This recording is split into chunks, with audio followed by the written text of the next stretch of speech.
Hey team, coming in hot from LA today. Literally, it's hot.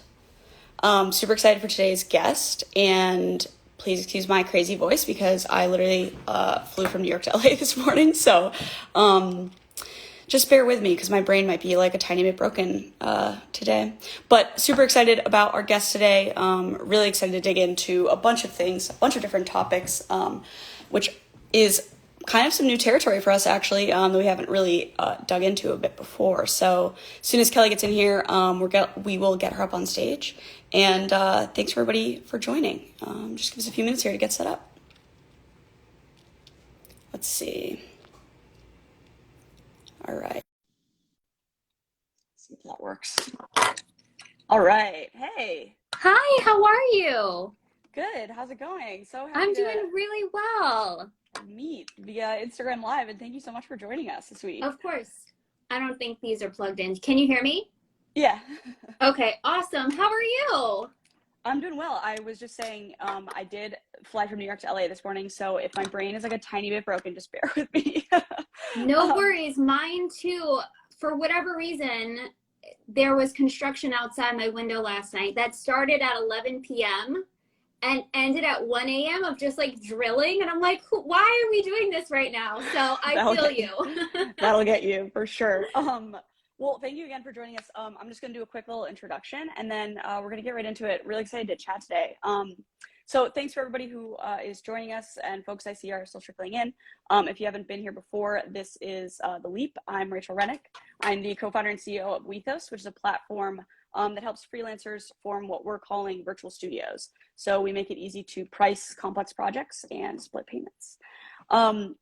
Every week, I interview different creative entrepreneurs who have taken the leap into freelance and into starting their own studios. And we talk about a range of different topics, from being an entrepreneur to mental health, to scaling up and getting into the nitty-gritty of it. So this week's guest, super excited, Kelly. Kelly Bennett is the founder and creative director of With Kelly Bennett. And she's also a New York City-based creative director who's been building lifestyle brands since 2009. I graduated high school in 2009. So I feel like I was like right around there. Like I definitely came out of college, like right when people were like, so social media is like a thing, I guess. Anyway, we'll get into that in a second. Kelly's written award-winning lifestyle blog. She's spoken at Facebook Business, Small Business, and is a creative director and partner of an award-winning vegan restaurant. Because as if you're not like doing enough, you know. Also a marketing director of an experimental city block for creatives in downtown Las Vegas, which is that combination of things just sounds very, very interesting. So would love to hear more about that too.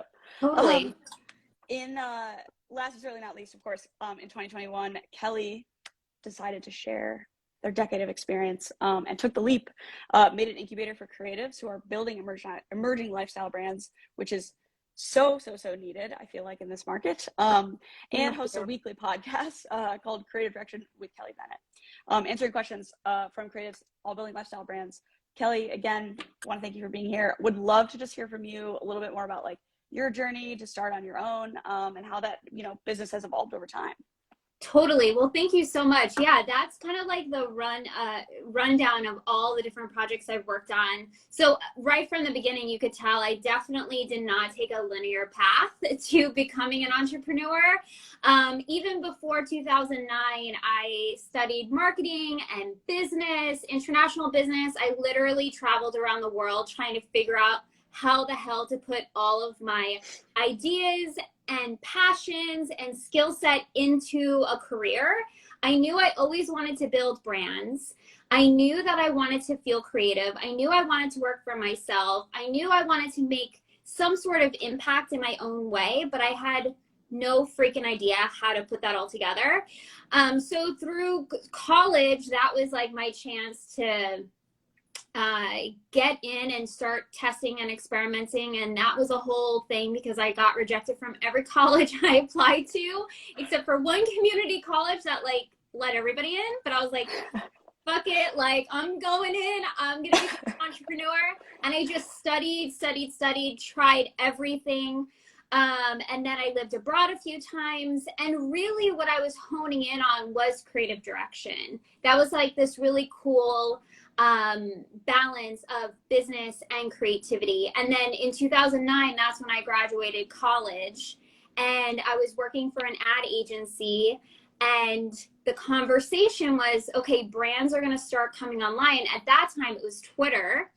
And I was like, well, this is really cool, because I always wanted to build this ecosystem of building the brands that really cared about people and wanted to align with people's ethics, morals, values. And I also was really passionate about connecting consumers to those brands. And so social media, when I saw that, I was like, okay, now we're cooking. Like, this makes sense. So that's when I really got into social media. And then my first client right out of the gate was this international company, a huge hotel company in Las Vegas. I was living in Vegas at the time, and I got them on Twitter. And it was like one of the first really big brands, like international companies that went on Twitter.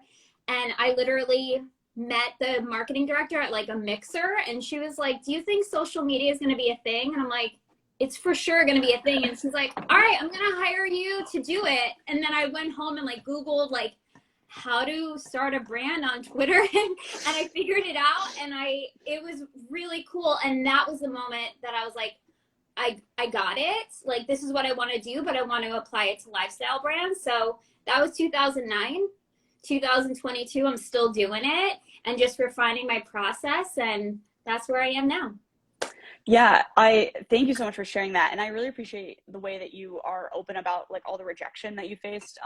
I've faced like a ton of rejection. I definitely am of the belief that it's nothing that anyone should like be ashamed of. Because you want to be like pushed out of your comfort zone. I actually have a jar on my desk where I keep all my no's. I write down every time I get a no, and I put it in my no jar. I'm collecting them. But I'd love to talk a little bit more about like, how do you overcome rejection? And particularly in those moments where it just feels like totally overwhelming or maybe hopeless. Like, how do you kind of move through those? I gotta say, I was raised by Italian New Yorkers who really instilled this thing in me of like, fuck it. I don't know if you're allowed to curse here, but like, fuck it. Like, just do it. And just keep going. Like, don't listen to that. So resilience, I was raised with that kind of mentality. And I think I always had like this quiet rebellion inside of me that I didn't care what anybody thought. I was just so focused on doing it. So in the beginning, I definitely used it as motivation. But then I was like, okay, I don't want to be running off of that anymore. So I would say, honestly, it was my upbringing. And then now when I have that, it feels a little bit differently. But what I really do now is more so get grounded with myself and like start listening to myself again. Because when you start getting in the loop with rejection, sometimes it's like that's when the self-doubt comes in. And then that's when you're like, and what the hell am I really doing with my life? It's gonna all work out. Oh my God, everything is crashing. Like, the floor is getting ripped under me. The ceiling is falling. Like it could be a real whirlwind, because when you're a creative, when you're an entrepreneur, when you're a small business owner, there's a lot on you. You're always thinking about the future. It really could trip up your anxiety. So for myself, I like to get grounded. Like, I love cooking. I live in New York City, so I just like take really long walks. And I just allow myself to listen to myself again. And it's those little rituals that I have that just help me chill out a little bit. And then most of the time too, like, close up the laptop, get the hell off of social media, journal, like taking that breather, taking a shower. Those things are really, really helpful. So you could just hear yourself again. I find that my most favorite practice now. I've never heard anybody say it that way, and I think that's super interesting, like hearing yourself again, because that internal monologue, that internal dialogue, like with yourself, is such a sensitive place. It's the most important. Yeah, and I totally think like, over time, having those little rituals that help you kind of like not just necessarily clear your head, but sort of process what's happening. Are definitely super important in staying sane. And I what's that saying? Like, oh, they say like just a bad day, not a bad life. Like, Yeah. trying to like prevent yourself from the spiral. It's Yes. so important that, because that can really get out of control, and it can, that one bad hour turns into a bad day, turns into a bad week. And if you can't like rein that in and sort of, have those boundaries with yourself. I'm so mean to myself sometimes. Totally. I honestly too, I went to therapy in 2020, and that really helped me too, to be a bit more self-aware of the conversations I was having with myself, and being really truthful with myself of what I was telling myself and the pressure I was putting on myself. I think with entrepreneurs, we could put so much on our shoulders, and just giving ourselves that permission to take a breather. Like, we don't have to do it all by ourselves. We don't need to have all the answers. Like, we can raise our hand for help. So I think it's just allowing yourself that breath and space could be really helpful. I know it sounds easier said than done, but just doing that inner work a little bit could really add up. Yeah, totally. Because it's just like, there's no escaping you, like wherever you go, there you are. So, you better shape up in your head, or it's just going to be torture.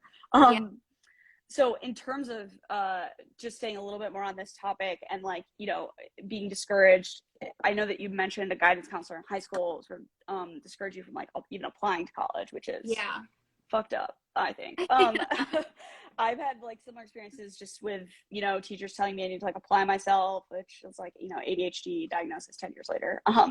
And like, I failed the math B twice, and people just always told me like, stay away from, those types of fields. And now I like run a venture-backed business, but it certainly wasn't easy to hear. It's not easy to get rejected. It's not easy to be discouraged. And it's particularly hard when it's coming from like an authority figure. And when you're younger, there are a lot of younger folks out there who I know are just starting their freelance businesses, or maybe they're hustling on the side in college or even in high school. Like, it's getting younger and younger.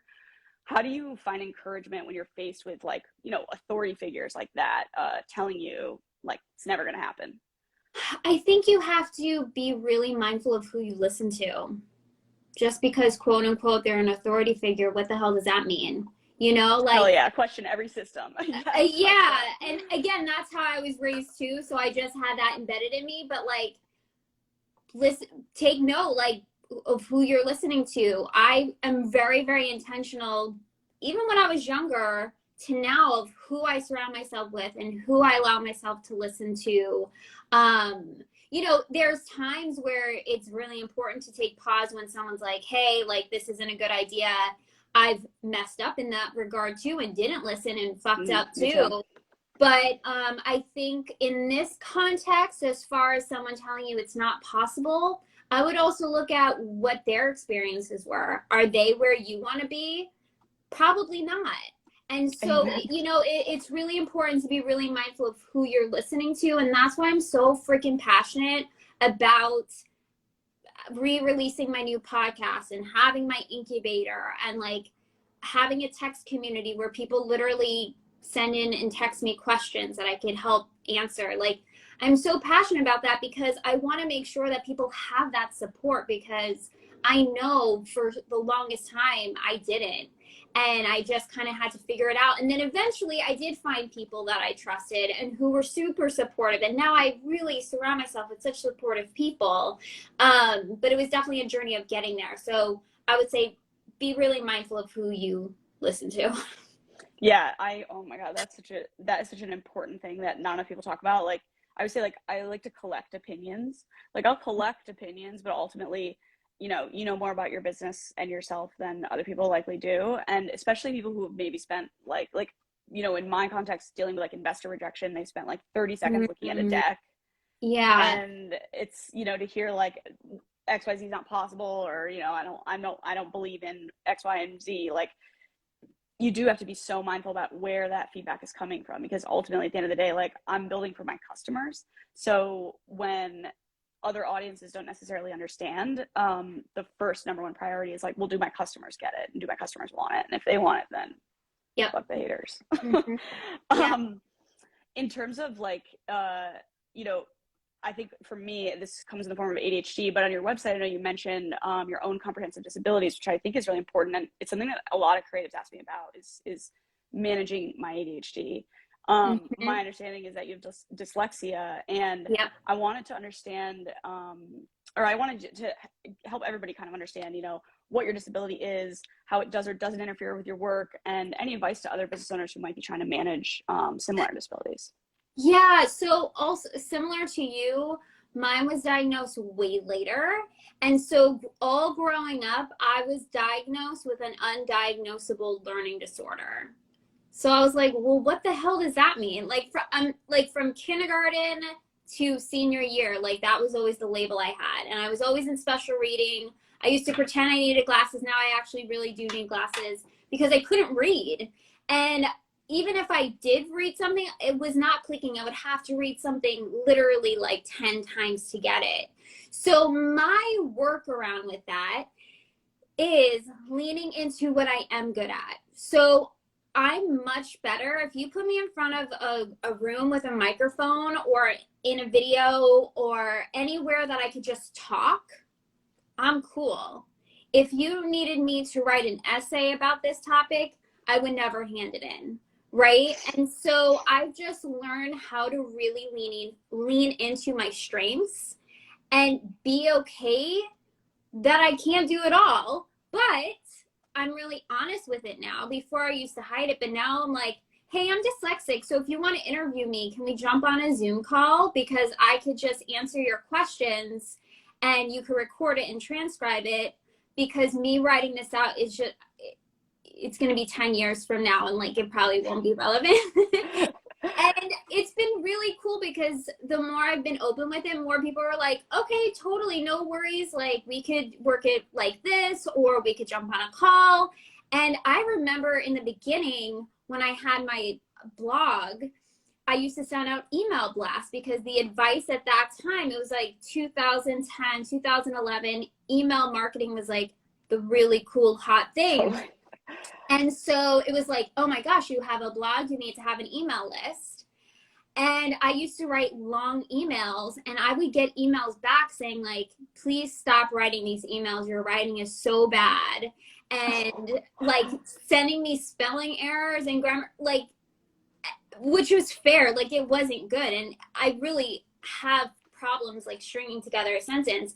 But that was also a moment that I'm like, okay, let me put this down and let me make YouTube videos and make micro content.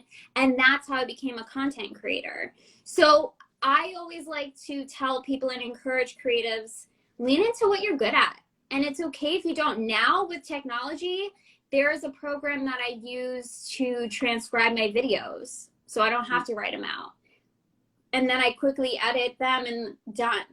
So I think, for some people who are really great at writing, fantastic. Have a written blog. You know what I'm saying? Or if you're really good at just talking, but you don't want to be on camera, have a podcast. Like we have so many options right now. And I think the pressure now versus then is doing everything. And so I think it's really important to be self-aware of what you like, what you feel creative in, because that's how you'll show up and be consistent. So for me, it's just leaning into your strengths, being okay with what you're not great at or enjoy doing, being honest with yourself. And then if you do need that part of it, just finding people who are good at it that you could work with to help fill in that gap. Yeah, I totally. The other thing too is like, I feel like finding those things where you can like lean into your strengths basically, and like communication can come in so many different forms now and mediums. Yeah. And each generation, in my opinion, is getting more visual than the last. Like I'm surprised that Zoom isn't more like this, like where you can really react and engage. And like, I just think that generally even just like SaaS tools and other business software is going to end up being more like how our consumer software is right now. And I think that that's because people are communicating in so many different ways, and because those different means of communication have different levels of like impact. So finding that right approach is so important.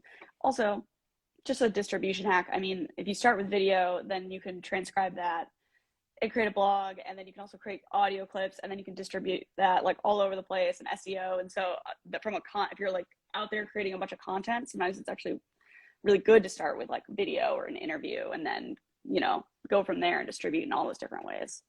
Yeah, I think sometimes too, we try to do too much at the same time. So I always tell people, like, start where you are, be consistent, and then you could go from there, you know, and trying not to do everything under the sun in one Totally. take, you know? Yeah, definitely. Speaking of which, switching gears to the business side, I love the story about how you called your first client. I did. And I feel like I've built this whole business on cold emails. Tactically, what's your strategy around cold outreach? How do you think about, you know, structuring those emails, follow-ups? How do you go about it? So I did it once, and that jump started my whole business, like from back in the day. So I never did it again. Wow. That's the only cold email you've ever sent? mm-hmm. Wow. It jump started everything. So it was 12, 13 years ago, and I live in the East Village in New York City. And back then I lived like a block away from here with like a guy from Craigslist in like the smallest apartment I've ever seen in my life. And it was, I literally rented a closet, and I was really hell-bent on having a client who was a lifestyle brand that I could use with social media and help build it. So honestly, my cold email and cold call was really easy because I offered it to do it for free. Mm-hmm. But because I did it for free, I didn't realize this publication that I happened to pick up at a natural food store was connected with a publication that had publishers all throughout the United States. And at the time, it was the largest health and wellness magazine in the United States. So with that one person that I called and I said, hey, I realize you don't have any social media. I'll set up your Twitter and I'll manage it for you for free. And she was like, okay, cool. So I did that. And then she got me in touch with the publishers. They saw what I was doing with that publication. They flew me out to Florida. This was like years in the making. And then that was like the first time I launched a course, and I had people signing up, and that really started me getting paid doing it. So it was literally one time doing it, and that helped set it all off. Wow, that's been pretty incredible. It does sound like you were really thoughtful about like why that client, right? And like understanding who you were going after. Maybe you could talk a little bit more about that. Yeah, I've always been clear on who I want to work with and what was the big vision. I haven't really swayed that much. Since I'm 18 years old, I had this vision of building lifestyle brands, and doing that in a creative way. And so when I saw that magazine, I was really, really wanting to use the skills that I had just launched this big international casino on Twitter. And I was like, I know that's not my lane, but let me apply this to a lifestyle brand to really get experience. So I called one person, and that was it. Yeah, that ability though to like cross over and like kind of cross sell your skill sets is super important, especially if you're trying to either break into like a new industry or a new skill set. Yeah. So your incubator looks really helpful. Thank you. It was so like crazy to me when I quit my job in advertising and I started this company. You know, in the tech space, there are a lot of resources. There's a lot of incubators. There's a lot of funding going around. There's just like there's a whole ecosystem, and I don't feel that we've even like scratched the surface really with you know, freelance and service-based businesses and the potential there. And so I love to see that you're starting and you're helping folks like navigate those different business stages, just because I hear so much like pain in trying to figure it out. Yeah. What led you to that? And Totally. What topics do you cover in the program? Like, what do you see people sort of struggling with the most? Totally. And you touched upon a good thing. In the tech space, there are a lot of incubators and accelerators, and like that's so much more built out. But if you're a creative, say a maker, an artist, if you are a designer, anything within more of like your own creativity, either a personal brand, a consumer brand, service or product based, but more so like a team of one, a maker and a creative, there really isn't that much support.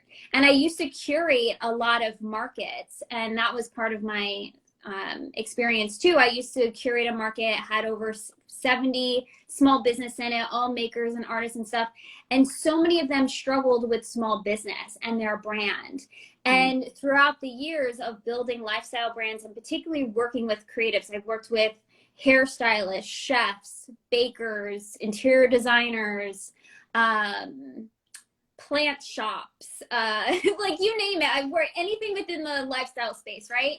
But there wasn't anything to really help bring all the pieces together. And these creatives that I work with often come to me because they are so overwhelmed with listening to all the podcasts. They don't fit into the space necessarily to get to pitch to, say, an angel investor or venture capital, or even a small business loan. It's kind of like this in between, right? And they're a team of one most of the time. And I was like, you know what? Like, let me just start my own. What the hell? Like, I want to do it. So it was really me just going with that same spirit of like, fuck it, I'm going to make something that I feel like is really needed. And I launched it last year and it went off, like it sold out. Yeah, I just wrapped up Q1 of the incubator, and that was sold out, and that was amazing. And I'm getting ready to launch it again for Q2 next week. And really what I cover is, again, for creatives who are building lifestyle brands, either a personal brand, a consumer brand, product or service. And it's for someone who's in the beginning stages, maybe like up to 5 years. So I like to think of it as an emerging lifestyle brand. And it takes you through the whole thing for yourself, the business side of your creativity, like really understanding what is your craft, what's your method, how do you put the pieces together, what is unique about what you bring to the table, what's unique about what you bring to your industry, and really owning that. And the coolest thing is, the biggest thing I hear from people is just feeling more confident in the space that they take up in their industry and in their own life, you know, because as so many creatives, we kind of are influenced by so many things, and we feel like these weirdos. We're like, I don't know where to go. Like, I don't fit into any of these spaces. And that's how I always felt. So I wanted to create this container that like it's cool. Like, if you have the most random resume and like you're going for your dreams, like, come. I'm your person. I get it. So we talk about the business side of your creativity, the intention behind the brand identity, storytelling, your products, your product mix, understanding the systems of how your brand works, having that structure so you could sustainably build your business, because especially if you're a team of one and a creative, having that structure is so freaking important. How to test, how to experiment, how to market yourself, how to create a content strategy that you could freaking be consistent with, how to get organized for your next launch. What are all the pieces that you'll need for the next stages of maybe a new website or visual branding, photography, the trademark, or whatever the case may be. And it's like the best of the best that I've learned over the last decade. And I curate it so that I teach you my method. I work one-on-one with you on how it applies to you uniquely. And then at the end, you have everything super organized. I literally make a creative direction strategy for your particular brand, so it's all nice and organized for you. So when you're ready to move on to the next step, and I have people that I work with who are specialists in all those next steps, it's like a really nice handoff that you're able to then implement your vision. Wow. That sounds like a ton of value, honestly. Oh, thank you. Yeah, like I mean, it's such a good it's so nice to like hear that you're putting all this work into like creating sort of these like blueprints or like playbooks, because I feel like for each part of that business and each stage of the business that you're going through when you're even growing, like things are changing. And the biggest thing that I hear all the time, like you hit on something really important, which was confidence. The thing I hear all the time that's killing people's confidence is that they think whatever they're doing is the wrong way. And Yes. there is some kind of right way out there. And the fact is like we're all sort of doing it differently. Like I hear different versions and variations of a freelance business, a studio, you know, every day. And ultimately, like once people have the data in front of them and have more information to work with and say like, oh, okay, like here are different strategies to approach this, or here is like we distribute like data backed pricing, like here's generally how people are pricing these Mm-hmm. things. It just helps so much because people can just like really build their confidence from that, and their talent was already there, right? And so just like Totally. understanding that, you know, you're not crazy and you're not the only one who feels like they're making up as they go along And could be a world of difference. yeah, and I feel like when I was first starting out, it was like, this can't happen. And now it's like, oh, this could happen. And you could be doing it these 10 ways to optimize this. And it's like overly doing it. So my Yeah. whole thing is working with creatives who are building these emerging lifestyle brands and making things way easier. That's my passion. I love simplifying. I love streamlining. And again, listening to what someone is really good at and leaning into that, right? Because when you have confidence or feeling more confident in yourself, you're going to show up. You're going to be more consistent. You're going to want to share your story. You're going to be more engaging. And at the end of the day, that is the baseline that really makes or breaks a business, right? You could do all these fun, wacky, magical hacks or whatever, it really isn't. But you know what I'm saying? You could do on all these trends, but at the end of the day, building relationships, showing up consistently, being your authentic self, creating something really cool and unique, that's what helps you break through. So it's kind of like going back to the basics with application of using modern tools, but really helping simplify so you could do this on the day to day, because this is your, you know, I work with people that this is their dreams, this is their passion. So I want to make it feel really approachable that they can do it and continue doing it as long as they want. Yeah, I love that. And there are no silver bullets to anything. Like it is just truly just like time and consistency Yeah. in building anything. Um, so I love like this message around, you know, building a brand, a business, like Mhm. living out your dreams. How do you think about like personally defining success, and how do like what do you recommend for folks in terms of actually like quantifying and measuring, you know, milestones or success, just to better understand like if things are not working? Because I think that also is something that people get tripped up on a lot, which is like they haven't defined anything in terms of success, and so therefore they never feel like they're succeeding or they're always failing. That's week 2 of the incubator, of the intention behind the brand, and also creating clear purpose and having goals so that you know where you're going and you know why, right? So for myself, I'm a big passionate person when it comes to journaling.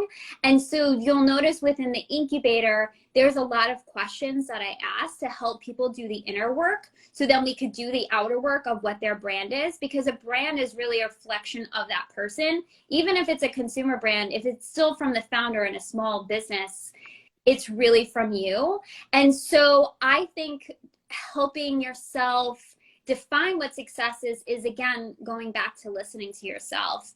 If you're a pen to paper person, like turning off the, you know, whatever social media or whatever noise, and allowing yourself to just write down what you really want. And sometimes it's really fucking scary because you put it down on paper and you're like, who am It's I to have real. that? Or who am I to dream that up? Or like, oh my God, this feels too big. But I really encourage people to do that because they're in a safe place with me, right? Like I made this container so they're able to process and work through it with me.